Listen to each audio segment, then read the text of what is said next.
بسم اللہ الرحمن الرحیم۔ السلام علیکم ورحمۃ اللہ۔ حضرت ابن عباس رضی اللہ عنہ سے روایت ہے کہ ملک شام میں ایک یہودی رہتا تھا۔ وہ ہفتے کے دن تورات کی تلاوت کیا کرتا تھا۔ ایک دفعہ تورات کھولی تو اس میں 4 مقام پر حضرت صلی اللہ علیہ وسلم کی تعریف اور توصیف دیکھی۔ یہودی نے وہ جگہ کاٹ کر جلا دی۔ اگلے ہفتے پھر تورات کھولی تو 8 جگہوں پر حضور صلی اللہ علیہ وسلم کی تعریف اور وصف کا ذکر پایا، تو اس نے یہاں سے بھی کاٹ کر جلایا۔ تیسرے ہفتے تورات کھولی تو یہی تذکرہ کئی دفعہ موجود پایا۔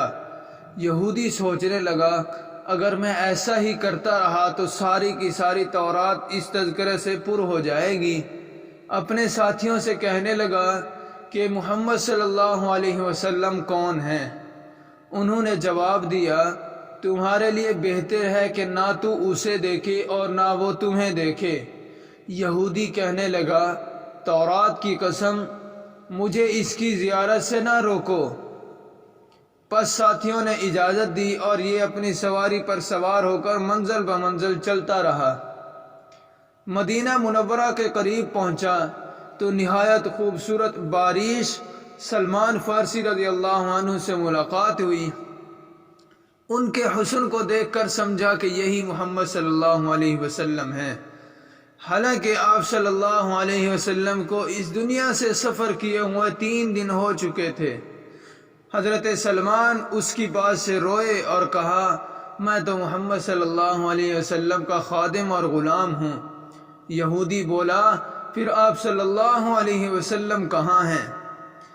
اب سلمان رضی اللہ عنہ سوچنے لگے، اگر وصال کی خبر سناتا ہوں تو یہ واپس چلا جائے گا، اگر یہ کہہ دوں کہ موجود ہیں تو جھوٹ ہوگا۔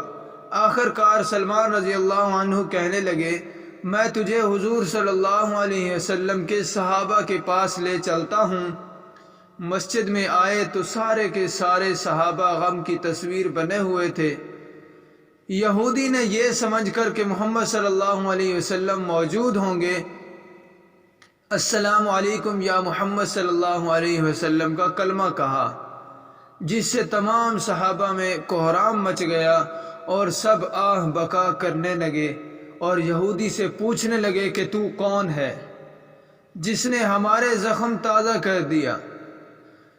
یہ تو کوئی اجنبی معلوم ہوتا ہے، اور شاید تجھے معلوم نہیں کہ محمد صلی اللہ علیہ وسلم کا وصال 3 دن پہلے ہو چکا ہے۔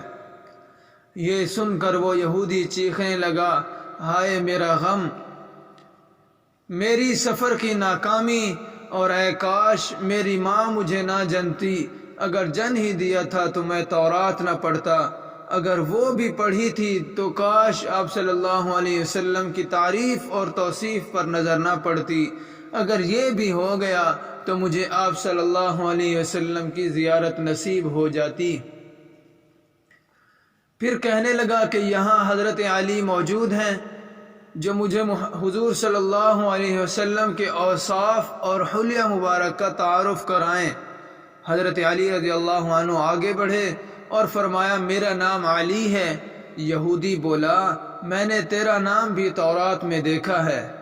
حضرت علی رضی اللہ عنہ نے حضور صلی اللہ علیہ وسلم کا حلیہ مبارک بیان کرنا شروع کیا کہ آپ صلی اللہ علیہ وسلم نہ حد سے زیادہ لمبے اور نہ زیادہ چھوٹے تھے، سر مبارک گول تھا، پیشانی کشادہ اور آنکھوں کا رنگ خوب سیاہ تھا، آپ کی پلکیں دراز تھیں، ہنسی کے درمیان دانتوں سے شعاعیں نکلتی تھیں، سینے سے ناک تک بالوں کی لکیر تھی، ہتھیلیاں پر گوشت تھا، قدموں کے تلوے قدرے گہرے تھے، بدن کے جوڑوں کی ہڈیاں موٹی تھیں، مثلاً کوہنیاں اور گھٹنے، اور آپ صلی اللہ علیہ وسلم کے شانوں کے درمیان مہر نبوت تھی۔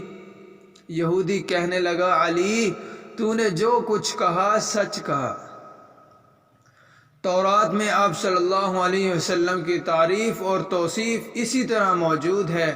حضور صلی اللہ علیہ وسلم کا کوئی کپڑا موجود ہو تو میں سونگھنا چاہتا ہوں، علی رضی اللہ عنہ نے کہا ہاں سلمان جاؤ اور فاطمہ رضی اللہ عنہا سے کہو رسول اللہ صلی اللہ علیہ وسلم کا ذرا جبہ بھیج دو۔ سلمان رضی اللہ عنہ نے دروازہ کھٹکھٹایا، اندر سے حضرت فاطمہ رضی اللہ عنہا کی آواز آئی۔ حضرت سلمان نے علی رضی اللہ عنہ کا پیغام دیا اور سارا قصہ سنایا۔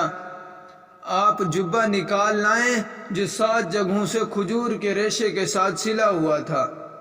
حضرت علی رضی اللہ عنہ نے اسے پکڑ کر سونگھا اور پھر صحابہ نے پھر یہودی پکڑ کر سونگھنے لگا اور کہا واہ کیسی عمدہ خوشبو ہے۔